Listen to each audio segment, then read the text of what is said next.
The king had declared that whoever could identify the animal from which a certain hide came would win the hand of his daughter in marriage. The first contestant stepped forward, felt the dried hide, and picked off a strand of hair. After a moment's thought, he confidently announced, "It's the skin of a dried pig." The king simply smiled and shook his head. Next came a biologist who studied the hide carefully for half an hour before declaring it to be the skin of a giant rat. Again, the king said nothing. The answer was wrong. The princess breathed a sigh of relief. It was clear she wasn't fond of the man. Then a handsome knight stepped forward and the princess blushed at the sight of him.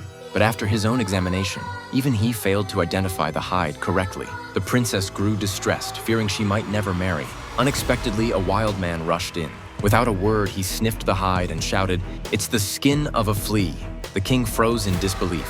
Everyone could tell the wild man was right. Unwilling to marry him, the princess turned and walked away. The truth went back a year to a royal ball where the princess was playing music. The king had discovered a flea on his hand, and no matter how he tried to shoo it away, the flea stayed.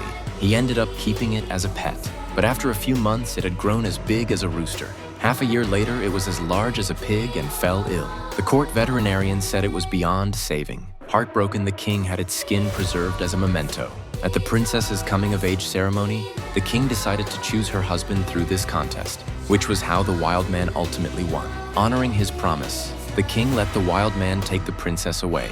After crossing several mountains, they finally reached the wild man's home, a foul-smelling place littered with animal remains. Horrified, the princess tried to flee, but the wild man caught her, dragged her back, and forced her onto his bed.